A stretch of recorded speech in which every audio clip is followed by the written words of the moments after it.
বাংলা সিনেমাকে রক্ষা করার জন্য সবাইকে এক মঞ্চে এসে লড়াই করার কথা বলেছিলেন সুপারস্টার প্রসেনজিৎ চট্টোপাধ্যায়।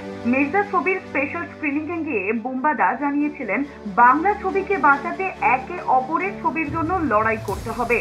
এবার প্রসেনজিৎ ঋতুপর্ণা জুটির 50তম ছবি অযোগ্য সিনেমার স্পেশাল স্ক্রিনিং এ গোটা টলিউড হাজির ছিল। হাতে গোনা কয়েকজন বাদ দিয়ে বাংলা সিনেমার ছোট বড় সব তারকারা হাজির ছিলেন। ইদানিং টলি পাড়ায় কাঁধে কাঁধ মিলিয়ে ছবিকে হিট করার ফর্মুলা সুপারহিট। রেশারেশি এড়িয়ে এক হিরো আরেক হিরোর ছবি প্রচারে যান, এমনকি সোশ্যাল মিডিয়ায় একে অপরের ছবির প্রশংসাও করেন। বাংলা সিনেমার পাশে দাঁড়ানোর ট্রেন্ডে যেন নিন্দুকদের রটানো সমস্ত শত্রুতার গুঞ্জনকে নিজেরাই উড়িয়েছেন। এমনকি একই দিনে যদি দুই মেগা সিনেমা মুক্তি পায় তাতেও ঈর্ষা কম, সৌজন্যই বেশি। হালফিলালের প্রমাণ জিৎ রুক্মিণীর বুমেরাং ও প্রসেনজিৎ ঋতুপর্ণার অযোগ্য রিলিজে দুটি টিমের সাক্ষাৎ ও আড্ডা। অযোগ্য ছবির প্রিমিয়ারে হাজির ছিলেন জিৎ, দেব, রুক্মিণী, রাজ, শুভশ্রী, সোহিনী সরকার, বাবুল সুপ্রিয়, অঙ্কুশ হাজরা, জিতু, কামাল, উপেন্দ্রিলা, অপরাজিতা আঢ্যদের মতো তারকারা। আর তারকাদের আলোতে এই স্পেশাল স্ক্রিনিং যেন টলিউডের একতাকে আরো উজ্জ্বল করে তুলেছিল। প্রসেনজিৎ ঋতুপর্ণার জন্য কত গান গেয়েছি, কাজে এটাও একটা এক্সপিরিয়েন্স হবে। আর কয়েকদিন আগে একটা প্রমোশনাল ইভেন্টে দেখলাম চোখ তুলে দেখো না কে এসেছে, তো প্রসেনজিৎ ঋতুপর্ণা নাচছে। তো যেমন প্রসেনজিৎ দাকে কিশোর কুমারের চিরদিনই তুমি যে আমার গাইতে শুনেছি, তেমনি ওই চোখ তুলে দেখানোটা একটা খুব সিগনিফিকেন্ট গান ওনার ক্যারিয়ারে। তো ভালো লাগছে, বেশ একটা দারুণ টিম।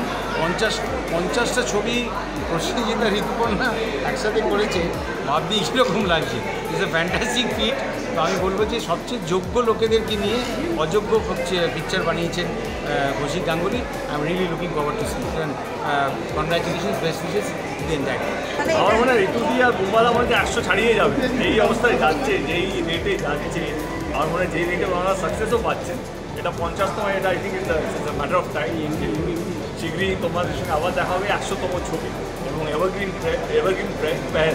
তো সেটা ডেফিনেটলি বাংলা ছবি দর্শক, বাংলা ছবির প্রেমিক যারা আছেন তারা আমার মনে হয় বারে বারে জুটিকে দেখতে চায়, এবং যখন ওনারা এসেছেন তখনই বক্স অফিসে ওয়েলকাম আছে।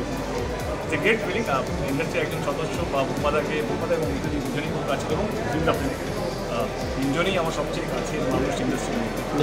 তাদের সাকসেসকে ভাগ করার জন্য আজকে আমরা সবাই পেয়েছি। কাছের মানে ওদের বড় হয়েছে 50তম ছবি এবং এটা সাকসেসফুল। এটা ইন্ডাস্ট্রির একজন সদস্য হিসাবে আমার দারুণ লাগছে, এক নম্বর। আর দ্বিতীয়ত এত বছর বাদে আবার ওনাদের ছবি আমরা পাচ্ছি, এবং বহুদিন বাদে আবার একটা সাকসেসফুল ছবি আমরা পাচ্ছি, বাংলা ছবি। তো সুতরাং দর্শকরা রয়েছেন, দর্শকরা বাংলা ছবির সঙ্গে রয়েছেন, এটা তাদেরকে কৃতজ্ঞতা, তাদেরকে প্রণাম, শুভেচ্ছা, ধন্যবাদ। এবং ডেফিনেটলি এটা আরও আমরা ইন্সপায়ার্ড হলাম আরও ভালো ছবি বানাতে হবে। Obviously for three very special people, আমার কাছে আমার মাস্টার মশাই, সেটা আমার একটা স্পেশাল কানেকশন। অ্যান্ড অবভিয়াসলি বুম্বাদা, ঋতুদি আমাদের একজন মেগা স্টার আর একজন আমাদের লেডি সুপারস্টার। এদের ছবি দেখাই দেখতেই, এবং আই থিঙ্ক আমি আগের দিনে স্ক্রিনিং চলছিল এবং সেখানে আমি এসে বলেছি যে এটা সচরাচরভাবে এটা দেখা যায় না যে একটা জুটির 50তম ছবি, সত্যি ইতিহাস। তার সঙ্গে যে প্রায় ছবি আসুক সেগুলো সব একদিকে, এবং একটা 50তম ছবি একটা জুটির, সেটা একটা মানে ইতিহাসের পাতায় লিখে যাওয়ার মতো। সারা বাংলা এই মুহূর্তে সবথেকে বড় যোগ্য চর্চা, সেই অযোগ্য সবার খুব ভালো লাগছে। যারা এখন দেখেনি আমি চাইব তারা শুরু করেন। আমি বলবো 50তম মানে জুটি ছবি ডেফিনেটলি, তার জন্যই ওনারা এখনও ইন্সপিরেশন এবং রোল মডেল। তো আজকে দেখতে এসেছি, ছবিটাকে এত প্রশংসা শুনছি, সবাইকে রিকোয়েস্ট করবো যারা যারা এখনও দেখে ওঠেনি আমাদের মতো, তোমার মতো স্পেশালি, তারা প্লিজ সিনেমা হলে আমার মনে হয় তোমরা মিডিয়া এখানে প্রশ্ন হচ্ছে একটা করে টিকিট কাটলে 100 হয়নি যা। ফাইনালি তো আমরা সবাই এসেছি, অনেক অনেক অভিনন্দন জানাতে, ভালোবাসা জানাতে।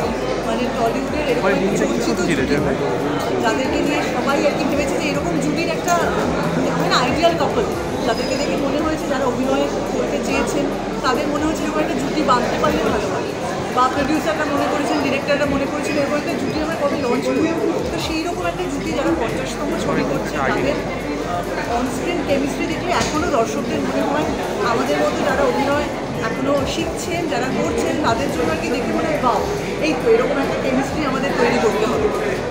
ডেফিনেটলি অলওয়েজ কৌশিক গাঙ্গুলি মানে সেন্টার সাধারণ জীবনগুলোতে যে ঘটনাগুলো নিজেরাই কোথাও অন্যরকম ঘটিয়ে ফেলি তার একটা প্রতিফলন, এবং সেটাকে সোজাভাবে সিনেমার মাধ্যমে একটা অদ্ভুত গদ্য কবিতা বলেন কৌশিক, এবং যে কারণে কিন্তু কৌশিক গাঙ্গুলিকে বারবার দর্শক অন্যান্য আমাদের যারা যোগ্য পরিচালক বন্ধু রয়েছেন তাদের মধ্যে থেকেও আলাদা একটা রঙে রাঙিয়ে তুলেছে। আমি প্রথম আমার যে ছবি মায়ার বাদলে গলাটা আমি আমার বাবার কাছে পেয়েছিলাম এবং তাদের এই মানে এরকম একটা সেলিব্রেশনে যে আমি আসতে পেরেছি, আমি সুপার এক্সাইটেড, আমার ভীষণ ভালো লাগছে। তাদের আশীর্বাদ অলওয়েজ সাথে আছে, তাদের হাত দিয়েই আমার এই জগতে মানে আমার এই এখন ভালোবাসার জগতে আমি আসতে পেরেছি। Thanks to them. অনেকদিন বাদে এরকম একটা সিনেমা নিয়ে এতটা উন্মাদনা, এবং আমি আন্দাজ করেছিলাম যে এটা হতে চলেছে। হেডফোনটা একটু ধরে পরিচালক আচ্ছা আচ্ছা, তো সব মিলিয়ে একটা ত্রিবেণী সম্ভব, এবং সেটারই রেজাল্ট এখন দেখা যাচ্ছে। এই রিফ্লেকশনটা বক্স অফিসে যত হয় ততই বাংলা ছবির জগতের জন্য মঙ্গল। বলরামের রিপোর্ট, এস নিউজ।